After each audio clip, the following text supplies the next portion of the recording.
Hello and welcome along to another episode of the Tackling Sport podcast. It's Daniel Hussey here, joined alongside me by my brother Sean as always. How's it going? Good, Sean. We said we'd do the review, so I suppose we're contractually obliged to do it. Yeah, what did you make of the match to start? Let's just get straight into it. Yeah, no, I was in no mood to really do this, but even last night I was kind of sitting in bed shocked. I couldn't get over it. I had to, rewatch clips of Euro 2016 to kind of remember some of the glory days, but I was just so awful. I mean, it was the most typical game with football behind closed doors I think I'll ever see. It was just no urgency. It was an away win where the away side just, have that one bit of quality. The home side just have no urgency. I mean, it was one of those games like that was in a big incident in the first half where, I think Ireland won the ball high up the pitch and Brown or Robertson won a corner and Alan Brown walked over to the corner flag to take a corner, and if there's a full house in the Aviva, even if it's down in the far end, the Haydock Street square end, like could be fans roaring at him, and Ireland roaring them forward, and it was just typified the whole game. No massive urgency, so little quality. I mean, the bits of quality we didn't end up with consecutive quality, if you know what I mean. They didn't end up with, Collins has to score that. I mean, that's what you're dealing with. You're dealing with a striker at Luton Town, who I thought played pretty well. I mean, considering the lack of service, but God, you have to score that. I mean, you really, really have to score. It was like 6 yards out, wasn't it? It was one of Yeah, those and it's you just it's and even I actually only watched the replay today just to remind myself of that. It kind of stood out to me. I'd almost forgotten about that chance. Do you know the way sometimes you forget about incidents in the mm. game? But I must say, it worked having him on the pitch because I don't think Aaron Conley would have got into that position. He might have been looking for a cutback, whereas Brown's willing to, go for that near post, or and he's just got to score. I mean, like, Mm. I kind of thought as soon as he missed, I went, oh no, no, this is just. If you score that, I mean, they have to come out and play a little bit more. There's more confidence in the team. There's less pressure, and you could as the longer the game went on, the legs got so tired and they looked knackered, and the pressure just wavered. And to be honest, Luxembourg from about 60 minutes onwards were the better side, and they showed. Yeah, just before we go on the team section, something I forgot to mention at the start. If you are enjoying it on YouTube, please give us a like. It would really help us reach more people. We really appreciate it. Team selection, Sean, you wanted to talk about. You said to me on the podcast there on Thursday. It wasn't a Thursday that you said he Mm. could possibly go with a back four, Yeah, um, and mm. you thought he possibly got it wrong in the fact that he didn't. Yeah, I know. I think he should have gone for. Especially when Conley was ruled out. I mean, Conley seemed to be ruled out the day before, wasn't he? And he was. I thought then we were guaranteed for four, because I didn't think we'd enough pace to exploit them with two. So I thought we'd rely more on maybe getting players in wide areas and creating. And I think the main reason he plays five is for the wing backs from Matt Doherty and Ed Stevens, but both have showed that their form isn't good enough at the moment. And especially when I thought we were shoe in for four, and I just feel like, yeah, I don't know. I just didn't see where the goal was going to come from, really. And if you're playing to Collins' strength, you want to get balls in the box and kind of get runners off him. And to be honest, we never really got runners off him. Alan Brown kind of, if you like, maybe played in the 10 position, but he tried to pick up balls in wide areas. I mean, that's where you want, someone like a Darrell Horgan or a Brady or a McLean. The thing about Robbie Brady is, I mean, if you're playing from the start, as we saw with a couple of good crosses, he's bound to put good crosses in. I mean, that is the one thing about Brady. I mean, he will guarantee you, you know, to create a couple of chances. And just thought we were really predictable. The game was in front of Luxembourg without it. Coleman, we couldn't get Coleman forward enough. And then when Darty got injured again, even when I saw him go down, I thought he was going to come off, and I went, right, here we go. This could go to a fourth back, might actually suit Ireland, get another attacking player on. And I had to me put Brown at right wing back, which I know he's played there a couple of times for Preston, and I didn't get it. I didn't get it. Even if you go fourth back, it kind of allows you to maybe play a different centre half as opposed to Kieran Clark, who he made a couple of good blocks, but I mean in possession he was just Yeah, someone who looked it's been he talked yeah about a he lot. He just, even though he had a lot of time on the ball in that left mm, center back position, he always seemed to, find a way to lose it, or there was a couple of he loose passes. he just looks like he's carrying the weight of the world on his shoulder because he's come from horrendous club form, absolutely Mm. horrendous. Newcastle are on a horrendous run. He's kind of been in and out of the team recently with a few injuries. Like they've been decimated with injuries. Obviously had a lot of COVID stuff. But I just thought he was just so poor in possession. And a lot of that was if you play with four, you have an extra body on that left hand side further up the pitch, because you're playing a winger, and then you've got the number 10, whereas kind of Callum Robinson was kind of coming in and out. And when he was coming in short, there was no one was going in behind him. Whereas if Mm. you kind of if a left winger is making the runs in behind, the left fullback is getting further up, then all of a sudden Clark's got one or two more options ahead of him, and it just I don't And know. Newcastle predominantly have been playing a back four this season, haven't they? Yeah, they'd be more back four. They have played back five at times, whereas when they play back five, it's more a back seven, a back six, Yeah, and yeah, they just that's kind a of good point actually. Yeah. they get bodies real deep. Um, and I think, to be honest, considering that it was 2 games in 2 days, in the era of hindsight, maybe we could have played Duffy. And now I know he's not obviously in the best of club form, but the way Coleman was talking about him, Kenny was talking about him, um, I think it kind of would have made sense to play it. I think he would have been a lot more street smart in the game with maybe a Duffy on there. And this is maybe where you want a little bit of experience when you, Would you have started Duffy in a back four or back five? yeah, maybe a back four instead of Clark because Clark was poor the other night. He came off after what was it 60 minutes from McLean, and Stevens went into left centre back. I think if you could have played a four, yeah, maybe Duffy's not the best on the ball, but these are all things you say in hindsight. But Stephen Kenny is probably in the one of the biggest jobs in Irish sport, so he comes under all this scrutiny. And um, considering that, like, he made a few changes. He brought Jason Knight into midfield, with Josh Cullen. Um, How do you think they uh, did? yeah, it was an interesting one. I thought Josh Cullen wasn't great always on the ball, but I think that comes from maybe not a lot of options ahead of him. Um, I think Jason Knight got around the pitch pretty well. There wasn't an awful lot to do for the midfield. I mean, Luxembourg didn't really play through midfield. They had that one player, that left footer, Tilo or something. He was a real handful. He was just coming in off the wing, creating Ireland all sorts of problems. And I think that's who we're crying out for. I've just watched a bit of the Israel Scotland game. Israel have a similar player. Guys that can come in and be comfortable in off the wing and come in on the left foot and play a ball down the side of the defenders. And Ireland, that's really where we're lacking. Um, if you ask me what Alan Brown's best position is, I think he's probably best suited in that midfield too, and having a number 10 ahead of him, and where he can make more of those runs from deep. I don't think he's the best with his back to goal. If you get me getting the ball on the half turn and progressing it forward, I think he's better at kind of picking up loose ball and making late runs into the box. And ultimately, Ireland are missing a striker and someone who can create. And that looks like it's been said now since Robbie Keane, has retired. And It just shows you what a phenomenal goal scorer Robbie Keane was, and a phenomenal player he was for Ireland. The amount of goals, and everyone kind of crabbed it, I suppose, with all getting a hat trick against San Marino, or getting a couple of goals against Luxembourg or whatever. But sure, Roman. we could have done with a couple of goals against Luxembourg there last night. Well, finally, we're pretty much finishing the team there. Any on all the individuals, or before you move on to Kenny? Yeah, like, I mean, it's very clear that those lads, it's very clear Kenny's not picking from a happy squad. I mean, I was just, like I said, watching a bit of the Scotland game there, and I'm looking at all the names in the team, and I'm looking at John McGinn going, Villa have had an unbelievable year. Scott McTominay's had a really good year for Manchester United, 7 goals. Kieran Tierney at Arsenal. Grant Hanley's playing with Norwich, who are top of the championship. Got Che Adams in. Stuart Armstrong's not playing for them tonight, and now I know they're rotating, but that just says it.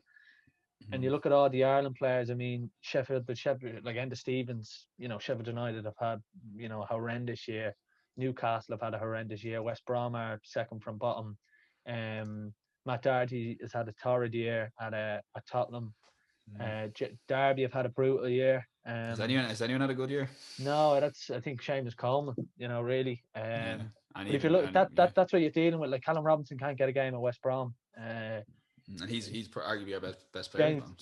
So. Luton have had a good year in terms of their mid-table, but that's it. So I mean, it's not. It's like you can get on to Kenny and stuff, but Robbie Brady's not playing, even on the yeah, bench. Yeah, exactly. Duffy's So not playing. Yeah, Hendrick, this Jesus. is Okay, we'll stop it there. We'll stop yeah. it there. I think. This kind of what you're dealing with. Bazunu's probably having the best year himself, getting a bit Yeah, of game time. him Yeah, and it him and showed, didn't Rochdale. Yeah, him and it? Paul McShane and all the other Irish lads at Rochdale. But no, it is. It's a bit of a. It's just a hard one because they're not playing minutes. Like ideally, you'd want Jason Malumbi probably in midfield, but he's gone on loan to Preston, but he hasn't played a lot. Mm. Um, it really did look like the lads were struggling to play 2 games in 2 nights, and it's And what we were talking about off air, just for people to listen, Luxembourg didn't have their qualifier at yeah. the first So night, so they were primed mm, for this game, and which was again a 1% kind of going against us in terms of, for example, we're playing Qatar on Tuesday as yeah, opposed to last Tuesday. yeah. That's small little things, but I mean they certainly had up at the highest Mm. level. And one thing I thought he was very late with his 2 changes, his last two. I thought to be fair to Troy Parrott, I think he could have come on earlier because I think he's the one who can play as a second striker but can come into to deeper areas like a David McGoldrick kind of can, like I said at Arsenal can, and kind of almost play as a bit of a 10. And I think he wasn't on for long enough, and I think though I actually, to be honest, my worry was because Ireland had made 3 subs, I thought, oh no, they think that they've done the 3 intervals for the subs, but one of them was a half time. But in my head, I just went, "Oh no, they must have got this entirely wrong." But they eventually brought Malumbi and Parrott on, but it was a little bit too late. Did they bring them Um, on? It was 1-0, the the 80, goal scored in the yeah, 86th minute, I think. yeah, no, it was after the goal, yeah, so it was reactive. Um, Would but you even would when you reckon? Do you reckon those subs would have been made if it stayed nil all? yeah, I promise I would have liked to have seen them earlier. I didn't really get the subs. Like, you can clearly tell McLean is not fit. And Michael O'Neill has said this. He's not Yeah, well, yeah, that was really ready. now he came on twice for us in And he subs got, and just didn't really mm, impact. And it's not his fault. I think the no, management's yeah, I got to kind of agree. make Yeah. that decision. So I probably agree with you there that Kenny probably got that one wrong, badly wrong, and it's not McLean's fault. He wants fair play to him, like, but Mm. you could see it. It's not even the fitness. I'd say it's more the rustiness or the Yeah, sharpness. he got skinned a couple of times easily in that far corner when he kind of overcommitted for a ball. I think Brady played it through. I mean, simple things like Ireland were on a counter attack. McLean probably takes an extra touch and gives it to Brady, and then Brady plays it ahead of him. We lose it. The Luxembourg defender gathers it. McLean gambles and is just a bit Mm. sluggish, and your man comes out cleanly with the ball instead of maybe winning a throw and high up the pitch. So you know that was a weird sub. Even in the other night because he's not fit. I thought Brady did well when he came on. He looked hungry. And he's got that bit of quality. Yeah, Shane Long. Yeah, I think the 2 subs I would have liked to see Troy Parrott and Horgan. I think Dara Horgan's our most out and out winger now. I know he's playing with Wickham, bottom of the championship, but I still think he could have just done something. Beat a man, got to the byline, whipped in crosses for Collins and Long, and Parrott. They're the only two kind of subs. But yeah, I mean that's where you're picking from a League One. What's Parrott, 19-year-old who was born.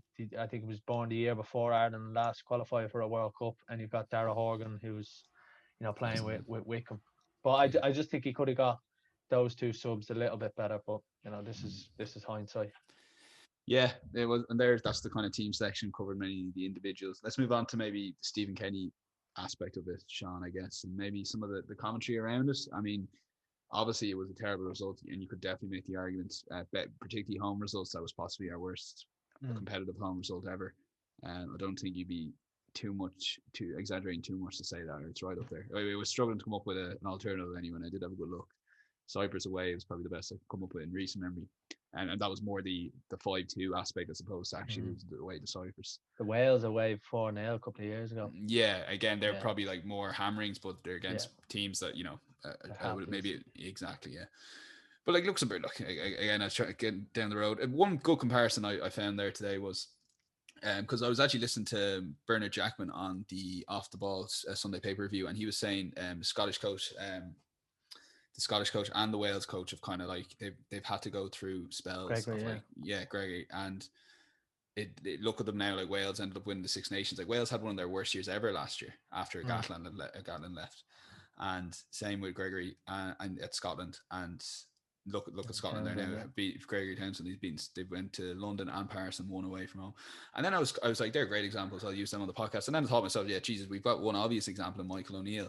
And Northern Ireland were in a group, FIFA 2014 qualifying group, lost 3-2 to Luxembourg, finished 1 point ahead of Luxembourg in their group. They finished second from bottom. Luxembourg finished bottom. They were 2 points behind Azerbaijan. And I think it was 14 or 15 points behind Portugal in second place. And they went from that performance in the 2014 FIFA World Cup to qualifying for Euro 2016. Mm.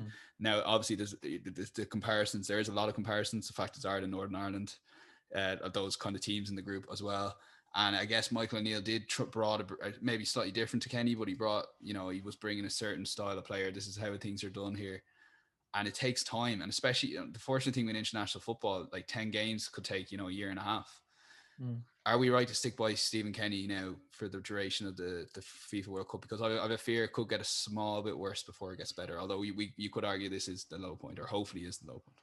Yeah, yeah, I kind of saw that argument for the Michael O'Neill one with the North, but just off the top of my head, they had a squad of a lot better players, kind of players coming into their kind of prime late autumn of their career. Your Chris Brunts, Garrett McCauley's, Johnny Evans, Steve Steve Davis. Davis, but Yeah, they don't know, so they're really good players, but I wouldn't mm, say they were a million miles from the players we have now. It probably was on paper slightly better squad, but yeah, I wouldn't say there's a million miles at all between the squads. I'd probably take that squad of players than the Irish one now. And the only thing going for us is, this young talent, but certainly their experienced players, their players that would have been 27, 28, 29 are better than our 27, 28, 29-year olds. I certainly think, look, I'm really of the opinion, and I really find it difficult when you know, football behind closed doors is bonkers. It's Liverpool have lost 6 games this year at home in a row. I mean, it's a bonkers league. It's a bonkers game without fans. If you watch the Israel Scotland game, the first 45 minutes, Israel have an incredible vaccination rate, but there's 25,000 or whatever at the game, and the atmosphere is brilliant. Conor McNamara on commentary for Virgin Media is like this is a different game. It was end to end. It was fans getting out refereeing decisions. It's just an entirely different game. There's certain clubs that ultimately have massively struggled this year without them. Off the top of your head, Liverpool, Celtic, Sheffield United. There's examples of others. Newcastle probably being one as well. I think Ireland, the Irish men's national team, it's the special ethos around it is the fans. I mean, you ask the players, they love coming home to play for the fans. You ask, guys who mightn't have grown up in Ireland, that atmosphere at the Aviva, the All Lansdowne Road is just incredible. It drives the team on, and you can tell it's not the same without them, and they're really struggling. So in that respect, I think, God, I remember going we were at a couple of the under 21s games, and the atmosphere was brilliant. Everyone Yeah, was looking forward to Stephen Kenny. A lot of people in Irish football went, this is the guy who had changed the face of Irish football. Look, I and know Mike. in a weird turn of events, we actually went to the Luxembourg Mm, qualifier game, which was a crucial game at the time, yeah, and I was in my back of my mind going into yesterday's game. So there you yeah, go. Like, that was 2-0. But mm, the thing is, like, this guy had done it at grassroots. He'd been to Derry, he'd been to Longford before that, Bowes, Dundalk, and he'd just done absolute wonders. Absolute wonders. The football was incredible. It was revolutionary, and I just feel like he needs fans in that stadium, and it's a different ball game. Um, because the fans wouldn't let the players go hiding. Some of those players did go hiding. They didn't affect the game. They didn't want to change the game. Now I don't think the system suited them. But there's certain players that just aren't performing to a level that's good enough for their country. And I'm thinking in my head, I'm thinking, in 6 months' time, a year's time, your O'Shea's going to be a year older, your Knight's going to be a year older, Malumbi, your Gavin Bazunu, there. guys are going to be a year older, and these caps are going to go from a lot of these players, and that is probably the nature of it. So there's guys who are 27, 28, and they probably think they're going to have another couple of years at international level where, if they put in performances like that, I mean, I don't see any point in starting them. and I just think he needs fans in there. Kenny, I definitely think. Look, you can't. I'm not a big fan of sacking managers in lockdown. I just think it's awful, especially when they have. It would be a really poor look if Stephen Kenny got sacked. Without ever having managed the game in front of fans, especially home fans. Um, I think, Dan McDonald said it just feels like his whole era has been on the internet. Basically, we haven't had a chance to yeah, it's welcome just him. it just looks like he's been set up to not set up to fail, but everything's gone against him, and Mm. it's probably a bad mindset to be in when you think the world's against you. I think everyone's probably uh, has tendencies to think like that, but Stephen Kenny can really feel hard done by about what things have gone. I don't get the attacks on him. I think Paul McGrath people is the prime example there. no like Just no to be honest, I don't really mind Paul McGrath because I don't think you can get down this pro idea where you think everything's fine. Like I read a bit about what Paul McGrath was saying, and to be honest, I understand it. Like it's not acceptable for an Irish manager not to have won any of his 10 games, especially when you look at some of the teams he played. I absolutely get that. I don't get this kind of attack on his style and his attack on his reputation or his personality. I kind of got Paul McGrath's look. I don't want to knock someone on this down, but there's 10 games is 10 games, and absolutely I didn't mind that. But some of the other things about style and people that were saying, oh, he'll never do well with Ireland because will the players trust him? Will the players want to play with him? That's the thing I don't get at. People slagging his post game match interview saying, he doesn't talk clearly. I mean, that's him. He hasn't changed anything. He's the same coach he was when he was at Dundalk. That's the thing I'm more annoyed about. I don't mind if you think, yeah, look, 10 games is 10 games, but it's the people that are slagging all the football and saying, oh, look, well, we were put on rose tinted glasses and say, well, look, 3 years ago we were excellent, or five, like it's 5 years since the Euros. That's a long time in football. Um, and like we beat an incredible Bosnia team, but it was the end of that sort of not golden age, but the end of that pretty good era where Given was in the Euro squad, albeit didn't play. O'Shea captained the first two games.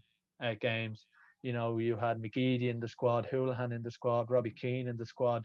Now they might necessarily have played big parts, especially O'Shea and Robbie Keane, but they're there, they're around the squad. You know, all of a sudden that squad looks so much better just because they're in it.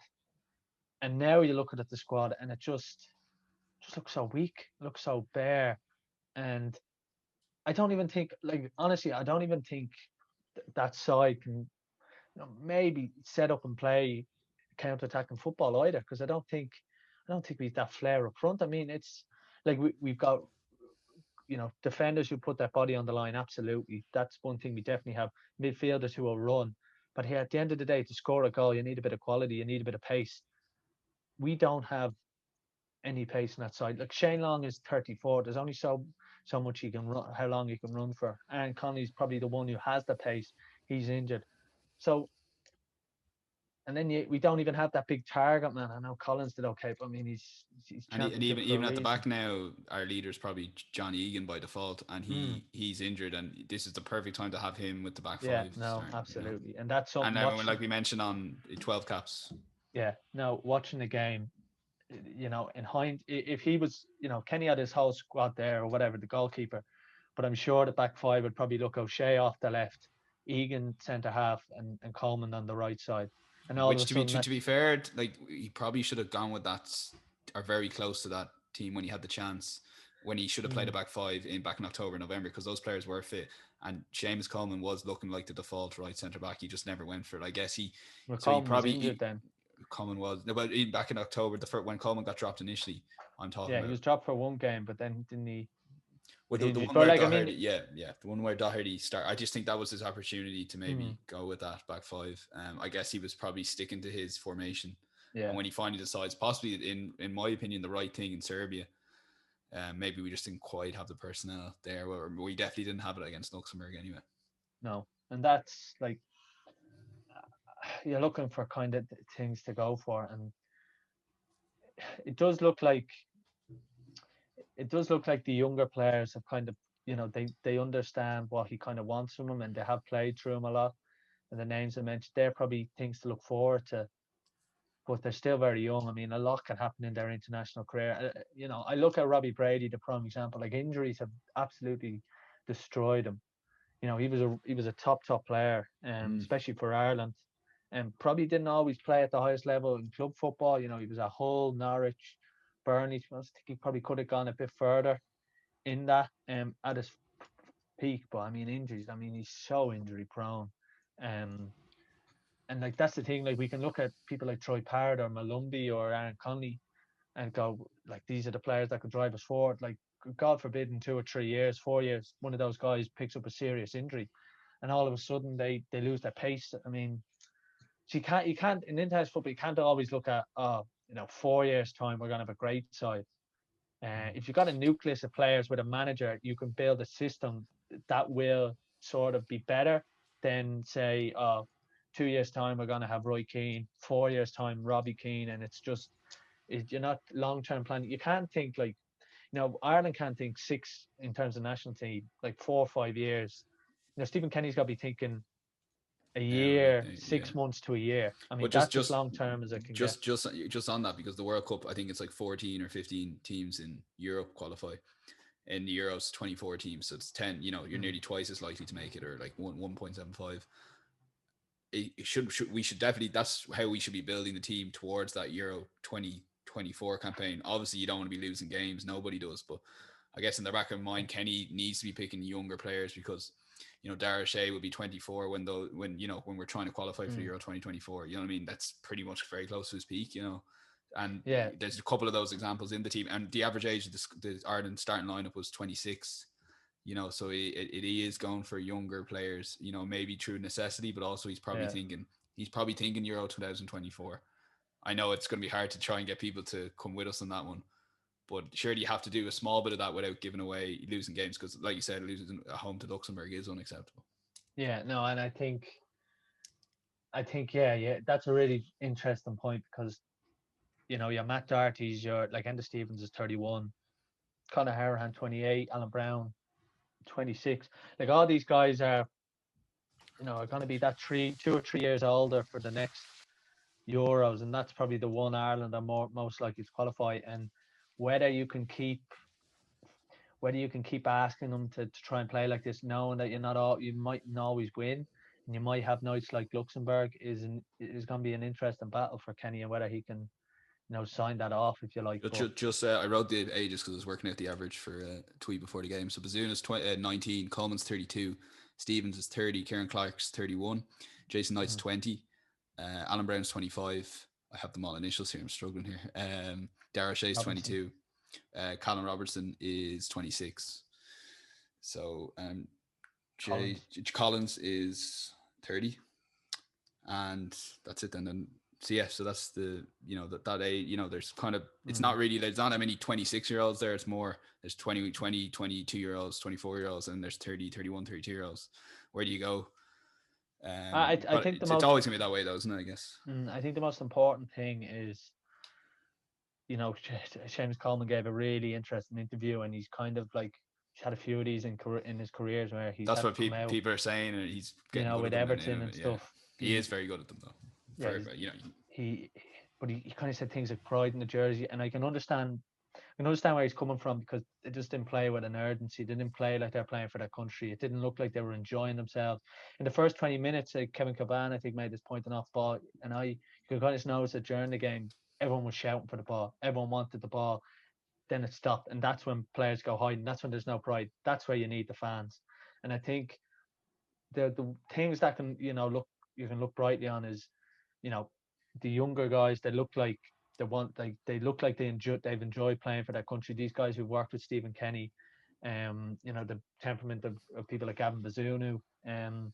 he's brilliant, isn't he? Yeah, but In there fairness. still there still is a, and like, the one thing I'd say about Gavin Bazunu is he is, and when he moved to City, I remember reading articles about this, and I think it was Stephen Bradley said, like, this is a revolutionary transfer at the time. This is going to change the face of Irish football, because I think it was one of the most expensive transfer fees for a League in Ireland player. Gavin Bazunu had come through the ranks at Shamrock Rovers since he was 9 or 10, I think it was. And I think in 5 or 6 years time, I think we maybe probably longer, we could probably see the benefit of League of Ireland teams at 15s, 17s, and 19s, and making it easier to make that step up into the senior League of Ireland sides. And I think we've probably seen that a lot recently, with players going over. I think it too, like Darragh O'Connor, who was at Rovers, then Wexford Youths. He's over at Leicester's under 23s. Jacob Bryan went from Cork to Leicester's under 23s because they're playing Cork City 19s and Wexford 19s. And I think that is going to work. I just think we were probably 10 or 11 years behind the curve on that. Probably more. It probably should have always been that way. Yeah, maybe. Yeah, because the schoolboy clubs were producing our players as opposed to League of Ireland Yeah, clubs. Wherever else, it was basically but that, the league clubs. yeah, that's been a really interesting battle. The schoolboy clubs losing their power, but kind of feeding in. So you've got Bray with St. Joseph's Boys, you've got Kevin's with Bows. Um, so they're kind of feeding in. I think Galway have one. I think they were looking to get in with Merview. Not sure about that in the end, but all these kind of things work, and that's going to help. But at the moment, we are now. You can't just all blame it on the FEI and say this and that. Look, at the end of the day, the competition in England in academy football has got so strong, and they're signing players at younger ages, and they're using more technology at younger ages. So you can't really, you can't really just get a career in an academy, and there's no loyalty in that. You get chirped out at a young age if you have to. I mean, this is how ruthless it is. But I definitely think, Gavin Bazunu could be a light for, potential what could come down the line in terms of, coming through a club's academy like that. That transfer fee I think was close to 500,000, or I was going to say a definitely few six hundred figures. thousand. Yeah. Yeah, definitely six figures. And yeah, he was, look, obviously he was a shining light, but it is kind of those things you can look forward to, but it is decades of poor funding. This idea of the League of Ireland being the problem child, and even just changing people's mindsets and that. I mean, we were kind of brought up down with the League of Ireland just being no, not a nuisance, but just like we didn't really live close to a club. We weren't involved in the club, and it was just, Well, actually, we did Bray Wonders, I guess, but we just never yeah, got like, into it for yeah, whatever reason. it's just it wasn't in our area, like it. Whereas if you live now in, near Phibsborough, it's Bowes is plastered everywhere. If you live Yeah. near Galway City now, I mean, or Galway United rather, they're really trying to push it out, and Cork City as well. And I've been down to Turner's Cross, and it's just a change. It's like a different feel about. Well, when I was in Turner's Cross, Cork were half decent, so there was just a different mentality around it. But now, I mean, 10 years ago, if you went to a League of Ireland game, people were kind of not looked down on, but saying, look, the standard's brutal. It massively has improved. You know, when you watch a game now on a Friday night, I was watching the Waterford Sligo game. It was a really good game. There was a couple of great goals by Sligo, fully deserved the win. Kevin Sheedy's back managing Waterford. Daryl Murphy's up front for Waterford. So it's all these things, and the league is always getting better. But it has so much catching up to do, and I think, look, what we saw against Luxembourg is at the bottom. I think it's close to it. I think we'll have nights like that. I think the But next but couple of I games it could get a small bit worse. I think before we yeah, get but to I them. just think, the as soon, I'm not saying it's going to click, but I think when fans get back, and if Kenny's still there, like, I don't get this notion that like Irish fans won't go and support the national side. I mean, it's not like when 10 years ago when people were disconnected with the FEI because of people like John Delaney and the running of it. I think people are more connected with Irish football. They want to see, they want to go and watch the national Mm. sides, like the 21s being a prime example. 6,000-7,000 at Tallaght Stadium. I know the women's senior side are getting attendance is similar, and I think there is a kind of, people want Irish football to succeed. So I definitely think fans will go to the games and will want the side to go on. I just hope, please God, that Kenny can justify staying there. But I don't get this idea that we should shield Stephen Kenny, because I think he has made a few mistakes, and I think he has shown a little bit of, not naivety because he's a brilliant coach, but just he's made one or two judgment errors. So I can kind of accept Paul McGrath's where he's coming from. Looks like 10 games is 10 games. But I don't kind of get this idea that people look back and say, oh geez, like Ireland were great 6 years ago, 7 years ago. When we played under Martin O'Neill, I mean, there was a certain amount of pride in the team. There was great defenders, but we had a bit of quality. James McLean popped up with a goal. you'd Brady, Robbie Keane before that. Now, if you look at that attacking lineup, I mean, it certainly doesn't inspire you. And to be honest, if you look at that Euro squad, I don't think there's many of the current team that would get into that Euro side. And that was 5 years ago, and I know a few of them played in it. No, I'd throw Bazunu in, but other than that, probably not. Yeah. And I suppose like on another side thing, Aaron Connolly gets the penalty at 1-1. Collins Yeah, scores, no, so they there won it is up that. against Luxembourg. It is fine margins, Yeah, but look, I accept that it was a really poor performance, and a long time to go. And Portugal away up next after, of course, the Qatar game on Tuesday, which we'll probably reference to as we have Premier League fan predictions come back on Thursday. Very excited, Sean, aren't we? yeah. Well, I mean, it's not been a good like international breaks. You know, I like international breaks. I see where it's a nuisance for bigger countries where like And England like, playing San Marino and that stuff. But I think fair enough. they're always good for Ireland. But I mean, the last year or so, like I just think international football, especially without fans, is really Premier poor. League's bad enough without Yeah, you know, and that's I just must about say, if acceptable. anyone wants to watch something, that Israel Scotland game from yesterday with a bit of fans. I watched the Mm. first half, and it's just nice to see. It's great. We'll get back there. We will eventually. And At, Scotland are going to qualify for a World Cup soon. Dan, you watch this. 1998 was their well, last World Cup. they've been underachieving. That team they had Yeah, when they beat France and Italy in the group yeah. stages that time, that was a serious team they had. They were But so unlucky there. I just think that Scotland team is probably where Ireland were 10 years ago under Trapp, where they have a lot of really good Premier League players. And Mm. they've Andy Robinson, who's won a bit. He's probably, you could liken him to a John O'Shea, in terms of, like, he's not a world superstar. They have a lot of really good, hard working Premier League players with a bit of quality. The only thing missing from their side is a goal scorer. Maybe Che Adams will be like that, but I certainly think He won't. I haven't backed Premier League top scorer this year. He won't. no. He won't But score goals. I think that Scotland team, you could look back 10 years to the Mm. Irish side. I definitely think they're certainly on the rise, and also being a part of the Group C in the Nations League. I mean, it's the reason they're going to the Euros. It's the reason there's a feel good factor around Scottish Mm. football. That's obviously something we could discuss for hours. Yeah, well, we've lots to discuss, and we might as well do a Scottish football podcast at some point, Mm. judging by all this stuff, and get Luke O'Connor on. But listen, at Tackling Sports social media, we really appreciate listening, and do subscribe to us on YouTube. A lot of stuff going up there now, a few clips from the show as well. I know Sean talking about Scotland and Andy Robertson and Ireland not being able to produce players. That clip from last week's shows went up as well. So yeah, at Tackling Sport, we'll be back Thursday, Premier League fan predictions, and we will chat to you then. It's goodbye from Sean. But It's goodbye from myself. Enjoy the week, enjoy the Qatar game, and we'll see you on Thursday.